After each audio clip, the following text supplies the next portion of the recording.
This is Nasha Kasha, Ukrainian Almanac, 28 minutes of stories for everyone about Ukrainian life. Nasha Kasha is heard on 18 campus and community radio stations from Newfoundland to British Columbia. I'm your reporter, Stefan Andrusiak, and this is episode 287. It comes to you from Toronto. The St Vladimir Institute is a residence for Canadian and foreign students attending post-secondary educational institutions.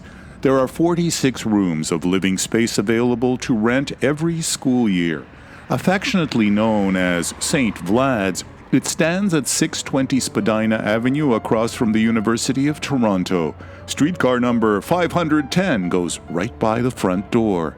Founded 60 years ago this year, it is today a cultural hub that promotes, educates, and nurtures the Ukrainian heritage.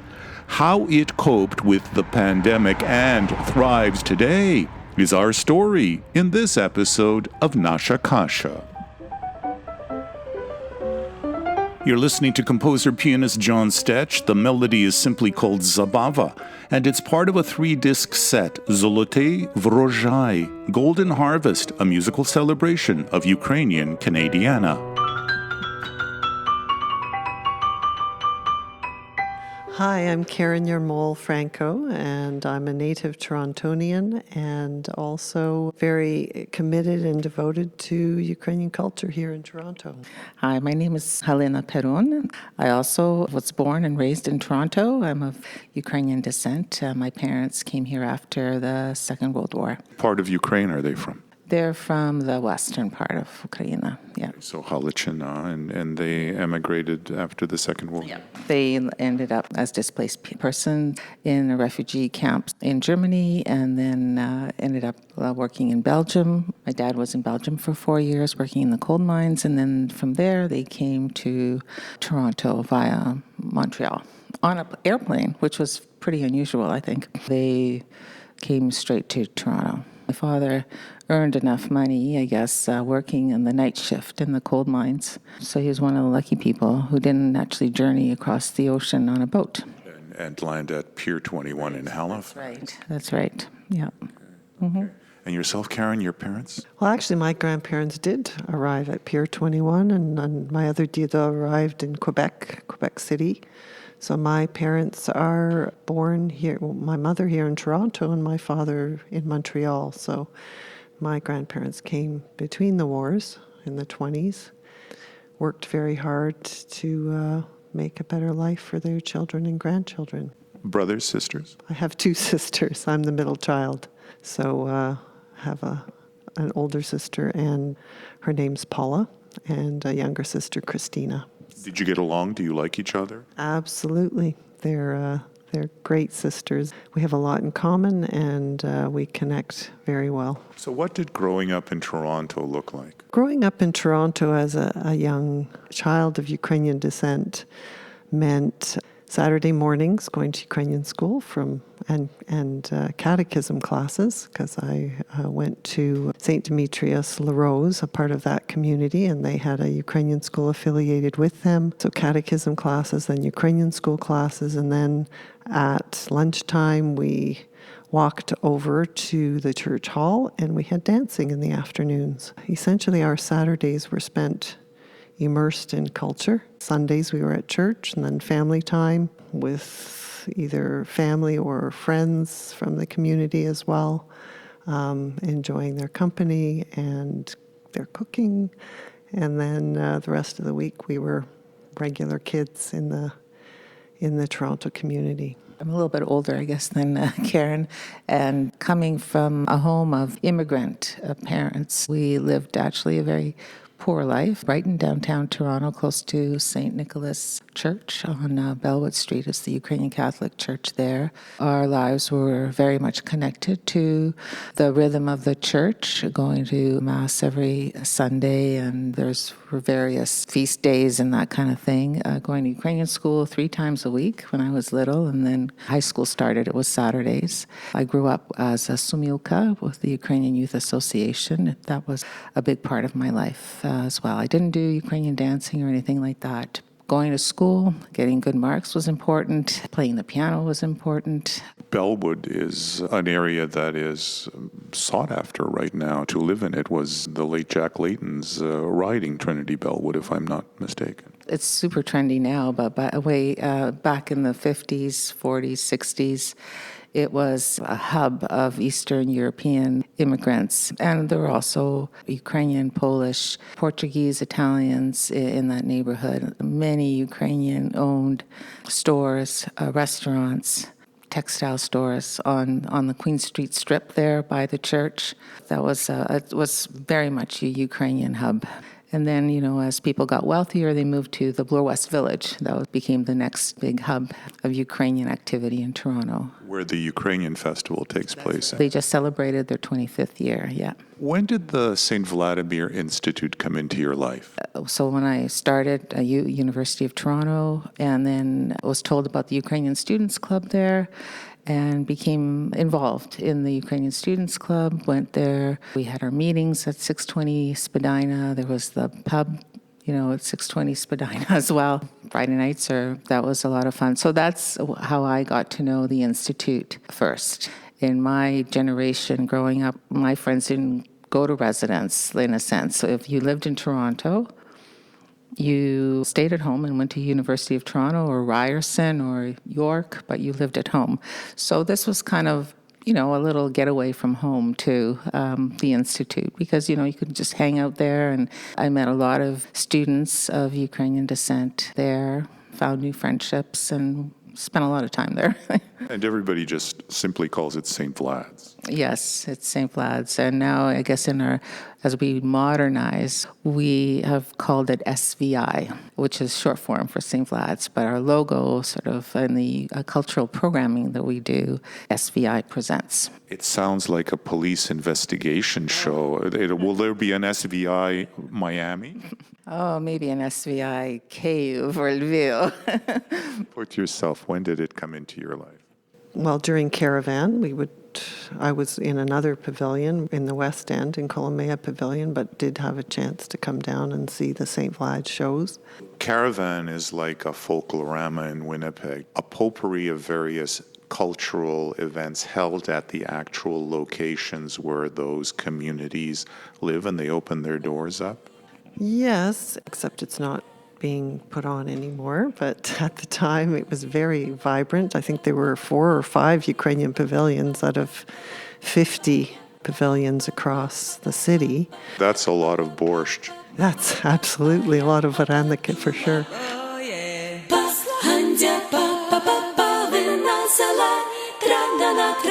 Прийшли до ній 3 гусарове под нічко зна попод з нами. Прийшли до ній 3 гусарове под нічко з нами под. You're listening to the group Pід Облачком, which means under a cloud, and the song In the Pasture. Oh yeah. It must have taken tremendous foresight for someone to say, we're going to build this kind of institute. And there are others in Canada, like Mohila, for instance, in Saskatoon. And to find that property across from U of T, that must have been, I still marvel that someone had the foresight to do that. First of all, I guess I wanted to say that St. Vladimir Institute is actually connected with Mohila Institute In Saskatoon. And with St. John's Institute because In Winnipeg. they were all the founders of those institutes was the Self-Reliance League. Ukrainian Self-Reliance League were one of the founders. So it also has sort of Orthodox roots, the Institute. And so because I came into the Institute as a child of parents who came here in 1950, and my parents were of Ukrainian Catholic background, we didn't really have that connection. But since I became familiar with the Institute, and I'm now married to a person whose parents were very much involved, if not in the founding, but very close to making sure that the Institute flourishes. And they really did have a great vision. I mean, it's a beautiful property, and it's withstood many years. I mean, it's a little bit tired now, but I know it has great food, offers great food. There's a great library. There's meeting spaces. There's a theater. So again, when I was growing up or a student, that's many years ago, had the Ukrainian Students Club office there, and it has place for 13 other organizations now. The Institute does support their work by offering them fairly good rates for rent and supporting their work. I remember when I first received a job offer in Toronto, fresh out of grad school, came here. I knew people, but I knew to go to St Vlad's, and because it was summertime, they let me rent a room. Mm-hmm. But Mr. Kirilluk said, "You're out of here as of September. You need to know this. You can't stay here." And I can tell you for a fact the food was wonderful because the kitchen was right there. Mm-hmm. Well, Pan Kirilluk was definitely an icon, an institution in and of himself, I guess, at the Institute. And I think he even lived there for a time, so he was an administrator. So currently, we have an administrator who's full-time as well as an executive director position. Our new executive director is Daria Kowalik, and she brings with her lots of experience from other nonprofit sectors. How is that personality? The residence, it's still a residence, place for meetings and all of that. How has COVID shifted that? Karen? Yeah, I think during COVID, and you have to see things as an opportunity at some point, because it has given us a chance to reach out to a much larger demographic. I would attend events at the Institute, and sometimes there would be 10 people, and other events there would be 100 people. And in the virtual programming that we've had recently, we've had pretty consistently over 60 people up to 150, 160 people. So it gives us an opportunity to reach beyond the GTHA, the Greater Toronto Hamilton area, which is where we generally drew our member or our participants from, and expand beyond that to, we've had people from Europe, from Australia, from across Canada that we would never have been able to really draw in and engage previously. So we see that as the opportunity that COVID has provided for us on the virtual front. It would be fabulous to go back to some live events, and particularly Malanka, because it's always a beautiful event that many people share and feel like they're coming back to a family event. So we're crossing our fingers that eventually we can do a Malanka again.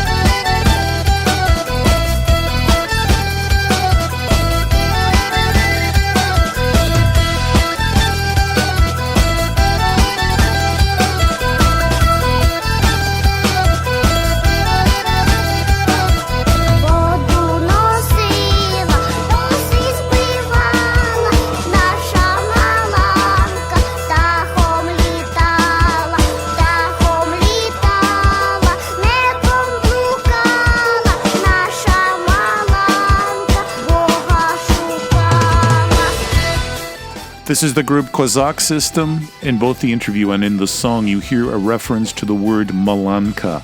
Malanka is Ukrainian New Year's Eve. It's traditionally celebrated January 13th, and it's also called Щедрий вечір, which means the eve of generosity.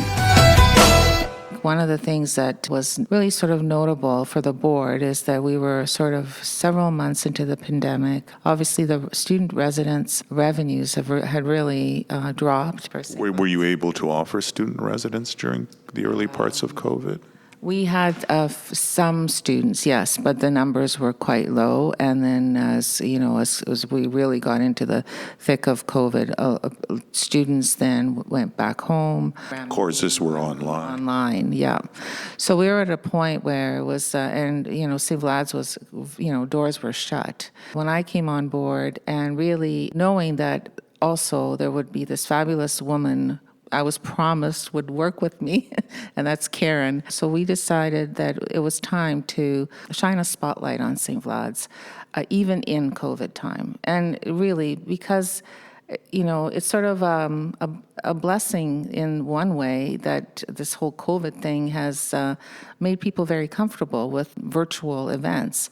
So our first big debut in the virtual world was our first St. Vladimir Institute Malanka. It was the first virtual Malanka. We managed to pull it off within a month of me coming on board, from the idea to fruition. It was a month, and we had a great group of volunteers, and it was a very enjoyable event. If anyone has been to the St. Vlad's Malanka, they know it's actually very unique. It's very traditional. People come dressed in vyshyvanki. It's a bit spiritual. We bring in the... From my experience, there's a real sense of family. Yes, so it's very much a family Malanka. So at the first event, we actually had virtually, Father Sencho did a molitva. At the end, we all sang as if we were all in the room together, Des Hoda Vrodinyi, like we usually do, where we do in a circle hold hands and sing usually, but we sort of did that virtually. So it was a great experience, and it gave us some sense that, yes, actually we can move forward. Oh, Lord, bless our family. Ready? Give it a try. Oh, Lord, bless our loved ones far and near. Loved ones far. The elders, the children. The elders, your people standing here. People standing here. May peace, love, and laughter. May peace, love. The hours forever after. Forever. Lord, for this we pray. For this we pray. On this blessed day. On this blessed day. May peace, love. May peace, love, and laughter be our forever after. Oh Lord, for this we pray. On this blessed day. From an earlier version of Nasha Kasha, Father Roman Galadza sings Harmony in the Family, Des Hoda Vrodinyi. From January to June, we put on 8 unique cultural programs, starting off with a panel of what we called dynamic Ukrainian women leaders in our community on the heels of the International Women's Day. We had an Earth Day panel, sort of bring in a conversation about environment. Okay, I don't know a lot about throwing virtual events, but there are no bar sales. You are asking for donations, and people are probably generous, but how can you sustain this? Is that a fair question to ask you? Yeah, absolutely. And people are generous in terms of donations, but that's not the point. The point is really to bring people in, engage people, and a part of St. Vladimir Institute's mission is education and culture. And that's really the focus of the virtual events, is to highlight the culture and bring more people in. And we've had comments from a variety of participants saying, I'm Ukrainian background, but I haven't done anything Ukrainian in years, and thank you for bringing me back into the fold.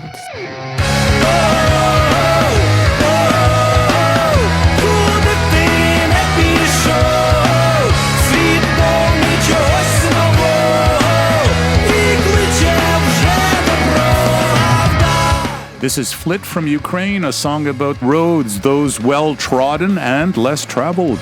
Another focus that Halya and I have had to bring in young talent and more youthful people, and certainly we invited them to the panels and as our chefs. So we've got Mykola Rudkai, who's a chef here in Toronto, and the beauty of the culinary series with him is that his mother is a very talented cook as well, Darsha Moskalyukrutkai, and his babcia, who is in her mid-90s, a model for all of us because she's still making varaniki and still making holubtsi. And the events with them have really drawn people in, and their family dynamic has really been fantastic. Back to your question, the point isn't, to make lots of money. It's really to engage people and to educate and to instill that culture, going back to the roots of the organization and to the vision and mission. What we've tried to also highlight for those who participate in our programming is our vast collection of one-of-a-kind books in our St. Vladimir Institute library. So what we've also tried to do is to just remind people that they actually have access to these books, and our librarian is very passionate about the collection. It's all cataloged. It follows the Dewey Decimal System. You call them one of a kind. Why are they one of a kind?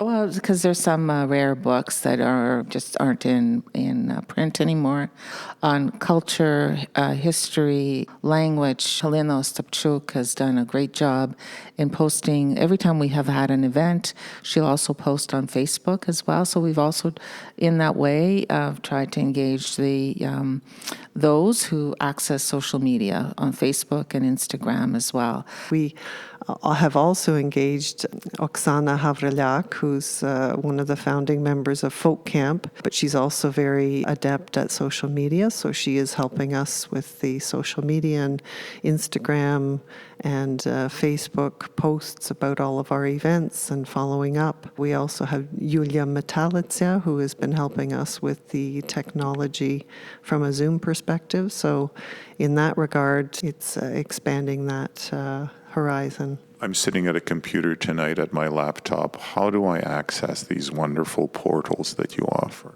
Well, you can go to the St. Vladimir Institute website and go to our events page, and there's a calendar of events with all the information about the event and a link to access to register for the event, and then you'll get reminders to find out about it. Or if you prefer Facebook or Instagram, the same information is also posted to. You had asked what else has the Institute been up to. Well, we have offered all through COVID classes of Ukrainian classes as well for people who would like to study the Ukrainian language. It's been ongoing for many, many years. And it was always in class, like you actually went to the institute. So again, Andrit Simba, who's our instructor, also the administrator, had to change the format, and he Skyped with his students. And now he is offering classes online. What level do you have to be at in order to enroll? I believe you can enroll with no knowledge. He has beginners, intermediate, and more advanced classes as well. I certainly know some people who took advantage of those classes and learned Ukrainian because they were married to people who were of Ukrainian descent and wanted to learn the language, for example. And the other thing that we're doing now, I think I mentioned this to you, if you were downtown, you would see just a beautiful artwork. That's the beautiful art installation by Taras Lachowski, who's an artist from Guelph. And he does these Vitinanke, and his display is called Old Souls, New Dreams. We're going to have like a QR code on the window where people can learn more about him, his art. If you're downtown, 620 Spadina, just by Harbor Street there, just south of Bloor, I'd urge you to go and take a look. It's just beautiful, beautiful work. And then if you go on our website, of course, on Facebook, there'll be more information. And then we also have the virtual online art show of Walter Vakarchuk, who you might know. He's a Montreal, he was a retired lawyer who then is now ventured into painting. So we have a bit about his art online, a bit about him, and we're also trying to promote his work through online sales. The best part is that there's a plethora of ideas. It's a matter of, picking from them. And I think what's important to myself and to Karen is to sort of try to showcase new talent or as much as we can. We had some really great music workshops with Marichka Marchik from Balaclava Blues. And then we had an amazing one with Dr. Olga Zaitseva-Herz. She's a Ukrainian woman who's living in Germany with her German-born husband, doing her PhD out of the University of Alberta. And she has a beautiful, beautiful voice. And she took us on a whole journey of Ukrainians immigrating to Canada in songs. And so we were going to have her back in the spring. And Marichka Marchik is coming back to us in December for a workshop on Kolade. And Marichka Marchik sings in what's known as Bili Holos. That's right. That's her specialty. Haunting. It's an amazing sound, and she can fill a room.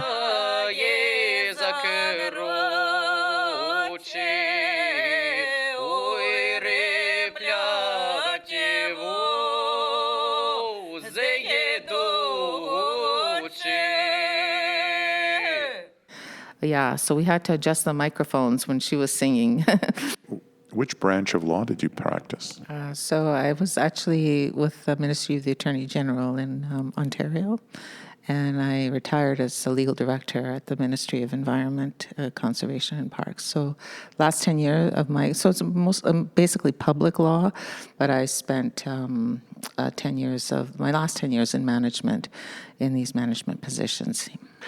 Hada is very, very persuasive, and she said that we can do this and that she has the team to do it, and they had confidence in her, and we've been able to put some of this programming out, and it's also a credit to the former cultural director. Dita Smilka did such good work for so many years that people are coming back, albeit in a virtual capacity now, but hopefully they'll be back in person soon. One important piece that we're taking from the new technology is the ability to reach out to people through surveys and through comments. So we are monitoring all the comments all the time. So where do we go? I mean, we love our virtual events, and sometimes people almost say, well, we want this to continue because it's very comfortable, to дуже вигідно, but we'll need to figure out, and that's, I think, our next big challenge, is to figure out something that people will be comfortable with,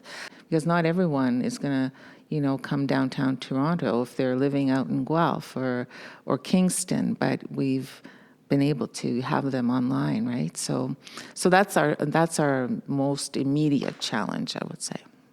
Thank you for reaching out, Stefana. It's been a great conversation. My pleasure. Marianka Zaporanyuk, thanks for the idea.